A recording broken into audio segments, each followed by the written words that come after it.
Assalamualaikum warahmatullahi wabarakatuh. Yang terhormat Bapak Farid Hasan STHI MPD.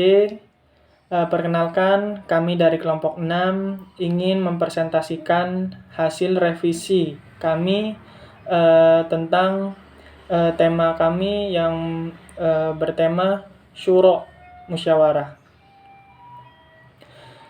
Islam mengajarkan umatnya untuk mengutamakan pertimbangan proporsional. Menurut ajaran agama Islam, aspek-aspek wasatiyah meliputi banyak hal. Di antaranya adalah memiliki semangat untuk menjaga kerukunan, ketentraman, dan kedamaian. Keadilan juga termaksud itu. Dalam Al-Quran juga ada banyak ayat yang mengandung perintah agar manusia berperilaku adil. Contohnya, sungguh Allah mencintai orang-orang yang berperilaku adil. Quran Surat Al-Hujurat ayat 9. Syura terambil dari kata syawara, yang pada mulanya bermakna mengambil madu dari sarang lebah. Makna ini kemudian berkembang sehingga mencangkup segala sesuatu yang dapat diambil atau dikeluarkan dari yang lain, termaksud pendapat juga. Musyawarah dapat juga berarti mengatakan atau mengajukan sesuatu. Kata syura bermakna mengambil dan mengeluarkan pendapat yang terbaik dengan memperhadapkan satu pendapat dengan pendapat yang lain. Kemudian, syuro didefinisikan sebagai proses mengemukakan pendapat dengan saling merevisi antara peserta syuro. Dari tema syuro, kami mengambil tema syuro polemik penolakan pendirian gereja di Cilegon. Jadi, penjelasan singkatnya, rencana pembangunan gereja di Cilegon menjadi polemik dalam sepekan terakhir setelah adanya penandatanganan petisi penolakan dari masyarakat, termasuk wali kota dan wakil wali kota Cilegon. Jadi, kronologis dari permasalahan tersebut adalah setiap hari Minggu, umat Kristiani di kota Cilegon, Banten mesti berkandang ke Serang, kota tetangga yang berjarak puluhan kilometer. Tujuan utamanya tentu bukan berlibur, berbelanja, apalagi sekadar hura-hura, melainkan pergi beribadah ke gereja, rumah peribadatan pemeluk agama Kristiani, yang selama berpuluh-puluh tahun tak kunjung diizinkan berdiri di kota baja tersebut. Setidaknya ada 4 gereja di sekitar Cilegon yang bisa ditumpangi jemaah untuk beribadah, yakni Gereja Huria Kristen, Batak Protestan, Kota Serang, Gereja Kristen Indonesia, Kota Serang, Rumah Doa Baptis di Kecamatan Citangkil, Cilegon, Gedung Serbaguna Santo Mikael, Cilegon, Banten. 2 gereja yang disebut pertama berada di pusat kota Serang, sementara 2 rumah ibadah lainnya masih berada di wilayah kota Cilegon.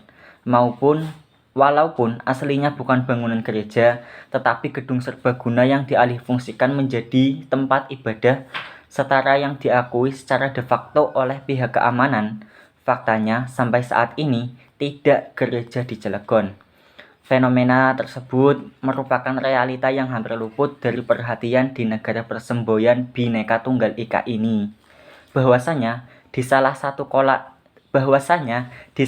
kota Indonesia, yakni Cilegon, hanya terdapat 382 masjid dan 287 musola, tanpa ada satupun gereja, pura maupun vihara.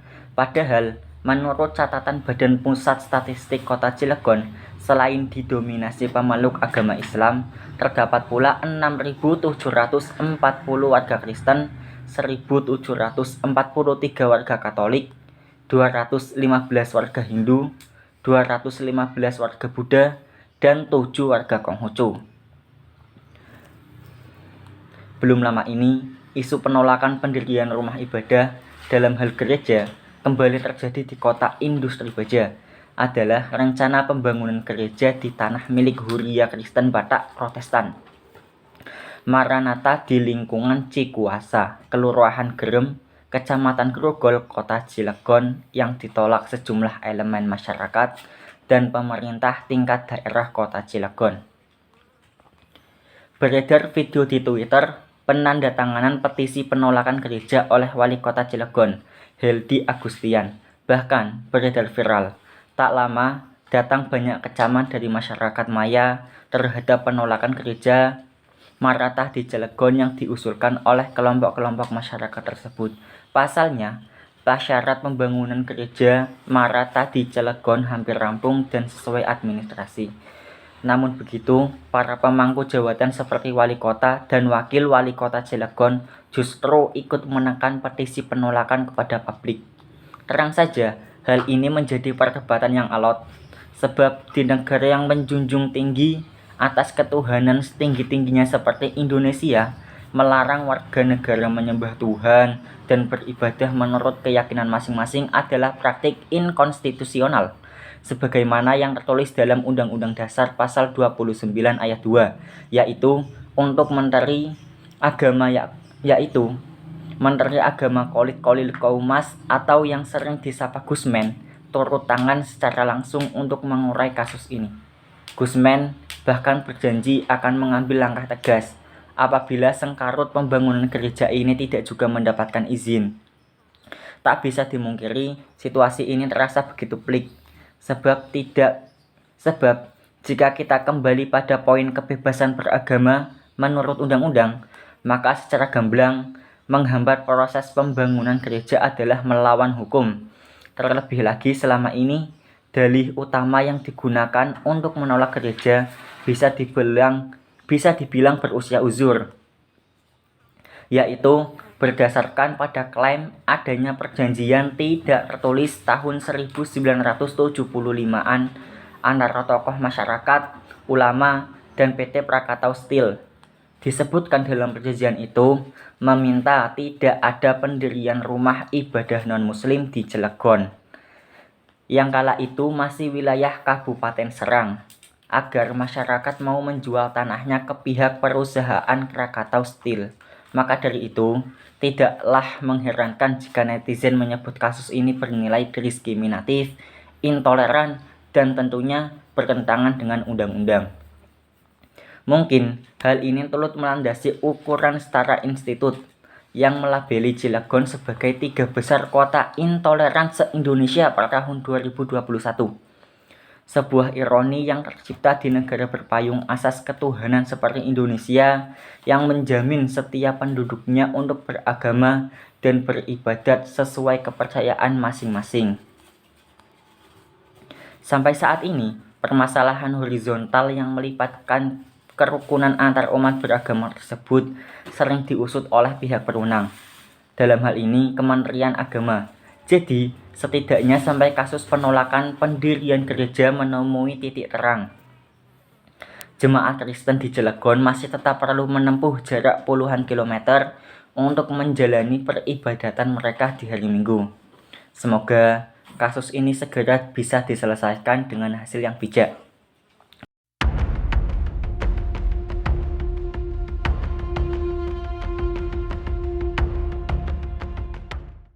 Belakangan ini penolakan pembangunan gereja di kota Cilegon, Banten tengah menjadi sorotan warganet. Bahkan sempat beredar video yang memperlihatkan wali kota Cilegon Heldi Agustian yang ikut menandatangani penolakan pendirian gereja. Terkait polemik ini, Kementerian Agama turun tangan dan akan memanggil Heldi Agustian. Dikutip dari Kompas.com, Kepala Pusat Kerukunan Umat Beragama atau PKUB Kemenak, Wawan Junaidi menerangkan pihaknya akan segera menyelesaikan polemik ini. Selain mengundang Wali Kota Cilegon, Kemenak juga akan mengundang pihak-pihak terkait, seperti tenaga ahli utama kantor staf Presiden, Kemendagri, hingga PLT Dirjen Bimas Kristen Kemenak. Rencananya, pertemuan tersebut akan digelar pada 14 September mendatang di kantor Kemenak.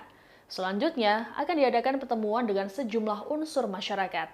Diharapkan pertemuan-pertemuan tersebut dapat mengurai permasalahan. Untuk diketahui, Komite Penyelamat Kearifan Lokal Kota Cilegon menolak pembangunan Gereja Huria Kristen Batak Protestan atau HKBP Maranatha Cilegon. Mereka melakukan aksi damai dengan mendatangi gedung DPR di Cilegon pada Rabu 7 September. Tak hanya itu, mereka juga mendesak Wali Kota Cilegon untuk membuat perwal atau SK untuk menguatkan SK Bupati tahun 1975. Untuk diketahui dalam SK Bupati tahun 1975 berisi tentang penutupan gereja atau tempat jemaah bagi agama Kristen dalam daerah Kabupaten Serang atau sekarang Cilegon. Sementara itu dalam keterangannya, Wali Kota Cilegon Heldy Agustian menegaskan pihaknya belum pernah menerima permohonan pendirian rumah ibadah.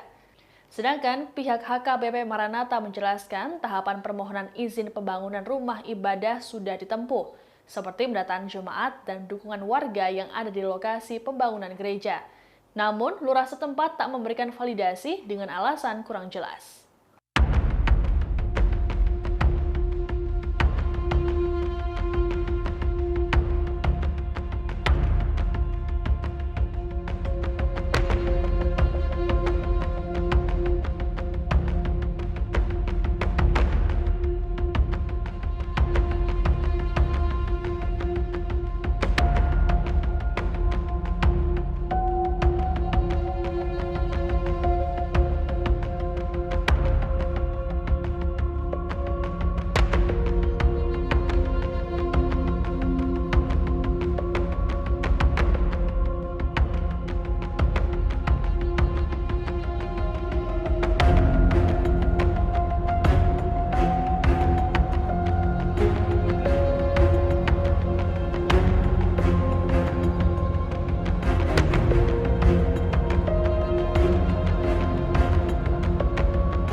Demikian informasi kali ini, nantikan terus informasi terbaru lainnya hanya di kanal YouTube Tribun News.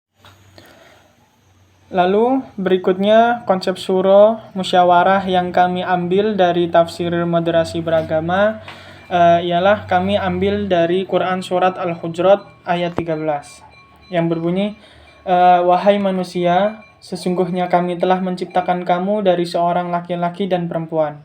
Kemudian kami menjadikan kamu berbangsa-bangsa dan bersuku-suku, agar kamu saling mengenal. Sesungguhnya yang paling mulia di antara kamu di sisi Allah adalah orang yang paling bertakwa. Sesungguhnya Allah Maha Mengetahui lagi Maha Teliti. Para mufassir sepakat bahwa ayat ini sebagaimana surah Al-Hujurat secara keseluruhan tergolong madaniyah, yang salah satu cirinya adalah penggunaan format panggilan berbunyi ya ayyuhalladzina amanu, wahai orang-orang yang beriman. Namun pada ayat ini format panggilan yang digunakan justru berbunyi ya ayyuhan nas, wahai manusia. Hal ini menunjukkan universalitas pesan yang disampaikan. Ayat ini datang untuk menghapus sistem kasta dan fanatisme kesukuan dalam masyarakat Arab khususnya. Ayat ini menegaskan bahwa sebagai hamba Allah, tingkatan manusia tidak ditentukan oleh nasab, harta, rupa, atau status sosial, melainkan takwa.